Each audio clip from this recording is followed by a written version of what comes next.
भोला का स्वभाव बहुत ही अच्छा था। वह किसी का भी काम कहने पर कर देता था। भोला जैसा कि नाम से पता चलता है, बहुत ही भोला था। अगर कोई उसे कुछ भी कहता था तो वह बिना सोचे ही काम कर देता था। इसलिए बहुत से लोग भोला से काम करवा देते थे। उन्हें लगता था कि वह हमारा बिना सोचे ही कर देता है, वह हमारे बहुत काम आता है। मगर यह कोई भी नहीं सोचता था कि ऐसा नहीं करना चाहिए। भोला एक दिन गांव में बैठा था, तभी एक आदमी आता है। वह कहता है कि आपको हमारे साथ में चलना होगा, क्योंकि मेरी गाड़ी कीचड़ में फंस गई है। भोला चला जाता है और उस गाड़ी को बाहर निकालने में मदद करता है। सभी लोग जब ऐसा करते हुए देखते हैं तो यह समझते हैं कि भोला किसी के भी कहने पर चला जाता है, इसलिए हमें इस बात के लिए कुछ सोचना होगा। सभी यही चाहते थे कि भोला के साथ ऐसा कुछ करना चाहिए जिससे वह डर जाए। ऐसा करने से बहुत अच्छा लगेगा क्योंकि वह किसी की भी बात मान जाता है। वह भोला के पास गए और कहने लगे कि हमें आपकी मदद चाहिए, उस घर में हमारे साथ चलना होगा, वहाँ पर काफ़ी सामान है और उसे साथ में लेकर आना होगा, हमसे वह सामान नहीं उठाया जाएगा।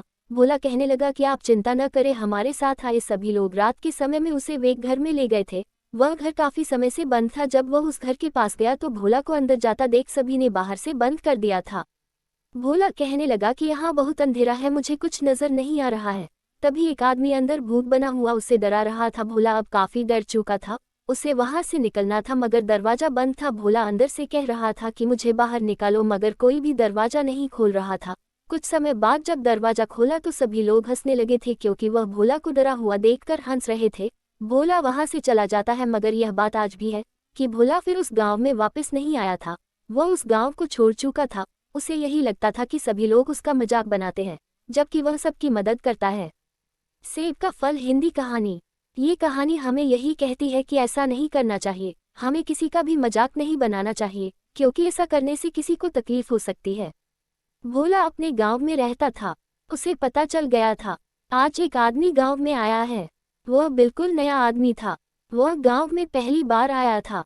भोला ने सोचा था आज वह आदमी किस जगह पर होगा, क्योंकि उसे पता चला था वह आदमी कल आया था, लेकिन उसे किसी ने भी रहने को जगह नहीं दी थी। ये बात भोला को पसंद नहीं थी। अगर भोला उसे मिल जाता, अंधे को मिली सजा की कहानी, वह उसे पाने घर ला सकता था। इसलिए भोला उसे खोजना चाहता है, क्योंकि उसे यह बात अच्छी नहीं लग रही थी। वह इस बात को भी नहीं जानता था वह आदमी क्यों आया है। जब वह आदमी से मिलता है, वह कहता है मुझे आप माफ़ करना, कल मुझे पता नहीं चल पाया था।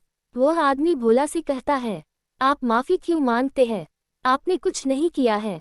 भोला कहता है मुझे अच्छा नहीं लगा कि आप रात को एक पेड़ के पास सो रहे थे। ये बात मुझे सुबह पता चल गई थी। आप यहाँ पर किससे मिलने आए हैं।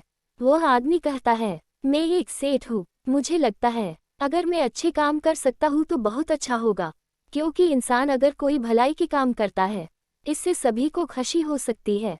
इसलिए हर गांव में जाकर नल की व्यवस्था करा रहा हूँ। ये सुनकर आज भोला को बहुत बुरा लगता है। वह आदमी जो किसी का भला करने आया है, वह गांव ही उसे जगह नहीं दे रहा है। भोला सभी लोगों को बुलाता है। भोला की बात सभी लोग मानते हैं, क्योंकि वह सभी का भला करता है। आज सभी लोगों को पता चल गया था वह आदमी उनकी भलाई करने आया था, मगर लोगों ने उसे रहने को भी जगह नहीं दी थी। सभी लोग उस सेठ से माफ़ी मांगते हैं। उस दिन के बाद सभी लोगों ने अच्छे काम करने शुरू कर दिए थे। ये जीवन अनमोल है, आपको भी एक अच्छा काम हर रोज करना चाहिए। अगर आपको ये कहानी पसंद आई तो शेयर और सब्सक्राइब जरूर करें।